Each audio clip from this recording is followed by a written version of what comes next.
Do you mind if I just film a little bit about the connection with Benita's work and Sydney Olympic Park?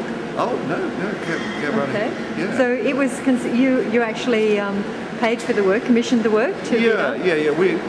We commissioned it for the 10th anniversary of the Sydney 2000 Olympic Games, and it was a public invitation to tender that we sent out to a select group of artists. And Benita's proposal particularly excited us because it dovetailed so nicely with the whole idea of sustainability, underpins what we're trying to do at the park here. And from there she established a relationship with Energy Australia, who agreed to provide her with real-time energy usage data from the neighbouring suburb of Newington, and that became a fundamental element of the work. So the way that works, the data is processed by a little mini computer located in the base of the work, and depending on how much energy is being used, the work will glow amber or red in extreme cases, or if the energy is less than usual, a lovely shade of green. And it was only intended to be a temporary workup for say 3 months or so, but so robustly constructed that it's still in place, and we've got no plans to move it in the immediate future. It'll probably be there for I expect another 12 months or so, and it's certainly an interesting intervention in a very busy public domain space within the park, and has garnered a lot of interest from people who visit and live and work in the area. Yeah, and this is part of all part of a partnership that you've developed with ERIA? Yes, so we developed over the past couple of years a relationship with the Environmental Research Initiative for Art at the College of Fine Arts at the University of New South Wales, and today's the culmination of that in a lot of ways. It's the first significant public manifestation of a project involving a lot of artists. It's international in scope, and I guess the important thing is that it's underpinned by a commitment to principles of sustainability, which is certainly important to the park in general, and specifically what the arts program here is trying to achieve. And the exhibition tonight?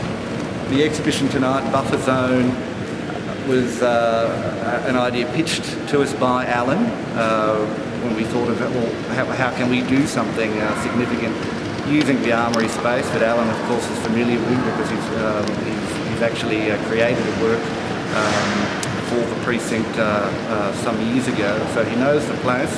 He'd spent a lot of time here as part of an artist residency, so that got him to thinking about, I guess, those spaces in between, those conflict zones that have either a social or a geographic or a political or a environmental or even a military sort of aspect to them. So the site itself is quite resonant. It's a heritage listed precinct on the State Heritage Register, and the building is an old explosives magazine, but we've adapted for reuse and turned it into a contemporary gallery.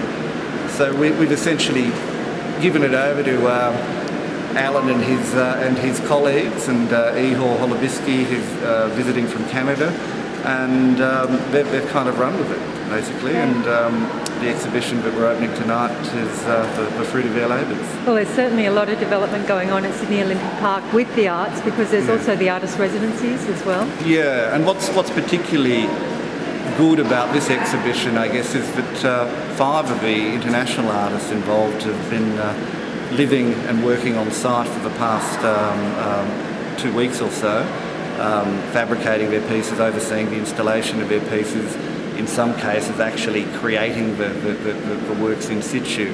So for us, that's a great step forward in terms of there being a public outcome, if you like, to the work that the artists are doing on site. Yes. So they join 150 or so artists who have been involved in the program over the past 5 years, and increasingly we're looking to give participants in that program exhibition opportunities at this wonderful gallery. Well, have you ever been to Broken Hill?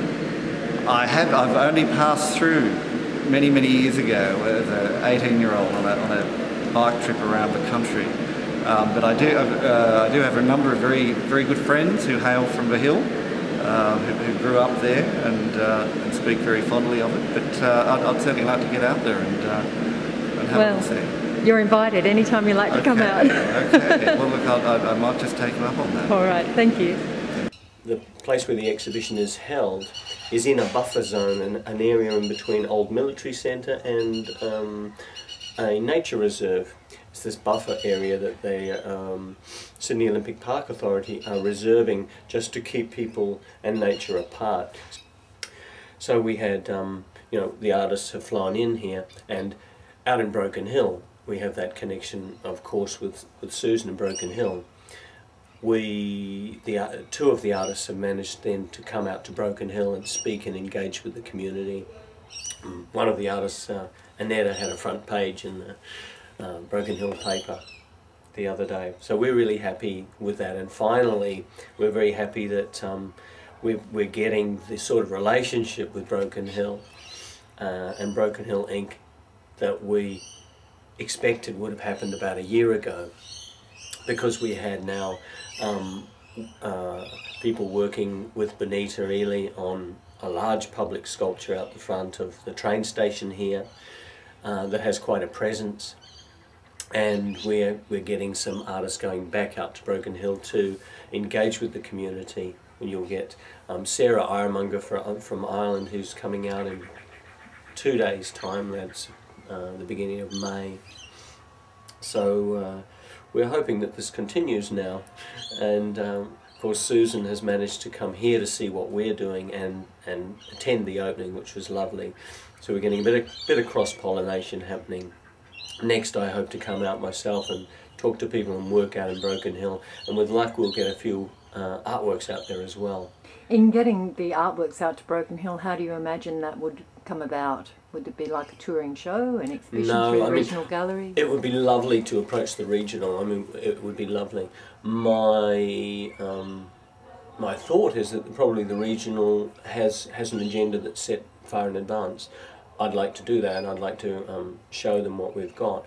More than likely, some of the experiments in terms of the outdoor works, there are 5 outdoor works, but 4 of them are solar powered. Some of those experiments I'd like to take out to Broken Hill, or parts of them, the systems, and try them out there. There are a few things that I do have in mind, and I'm just hoping we get to do them sort of around the end of this year time. So public art can be quite a tricky area in terms of you know, public liability, ownership, maintenance, all of those kind of land issues. So to have public art on display in Broken Hill, who would have to be on board? Oh, that's, I mean, it would have to be, look, I find the easiest thing, council naturally is a normal ask, but actually it's just easier to get a patron if we can. In other words, if there's somebody with a bit of land, it can be even arid land to test these things, then that would be wonderful. So we're looking for, I would imagine, either a corporate or private sponsor that has a patch of land near the town that we can literally put something on for experimental purposes and show what we do. I don't envisage anything going permanently out there. I think that's a bit stale anyway. But the idea would be to trial a couple of things and see if they float, and it'd be nice if they were close enough to the town that people could look at them. So, I don't know, within 5 k's would be quite important, because we want to engage with the town of Broken Hill rather than the arid zone per se, which is what UNSW does with Fowler's Gap. We at ERIA really want to engage with Broken Hill City and its history and people, because we think as sculptors, I mean, it's an exciting place, Broken Hill. It's a lovely place, and it's got lots of things that we see as valid to our practice. And in terms of alternate energies like solar power in public art, have you got any comment to make with regards to why public art should include those energies and what they can do in communities? Well, the good thing is, what we do as artists is we stretch the technology when we use it, because we're using it in unorthodox ways. I mean, solar down there has been strapped to the top of a colour-blind shed and slapped on the side of sculpture. and we see it used, in these weird and wonderful ways. But what that does, if and when these systems work properly, is just stretch them a little so that the suppliers get to see their product used, in its fullest extent. But also, and I'm not really, I'm not an eco-artist or anything like that. I enjoy working with solar primarily because it offers autonomy to artworks. You can have a technical artwork that's placed in the environment, doesn't need to be connected to the electrical grid. That's really important for Broken Hill. And just by using these technologies, what I call good, clean technology, we are presenting them in an unorthodox way to normal, probably non-gallery going public, and they can start to get used to these technologies and what they can do. So I just think it's a positive, without having a message that says you must use solar, we must save the planet. We get a message that these technologies can be incorporated and used in everyday activity. So I think that's really what we do. So we don't have a didactic approach. We have an approach in which the tools that we are using are sound tools, in the same way that you'd want to build a sound house. And people see that approach and then can evaluate what we do and know that these tools are there for them to use. In the case of artists, it's what I call the expanded palette. So we're hoping that if we come out and make some solar works in Broken Hill, artists out there can look at them and go, yeah, well, they did that right, but we wouldn't do that out here, we want something else. But that technology is interesting. I want to poach some of that and figure out how to do it and incorporate it in this or that, or a kinetic work. So once again, we get this cross-pollination happening, and it should open up a few opportunities for artists in Broken Hill to work with these technologies.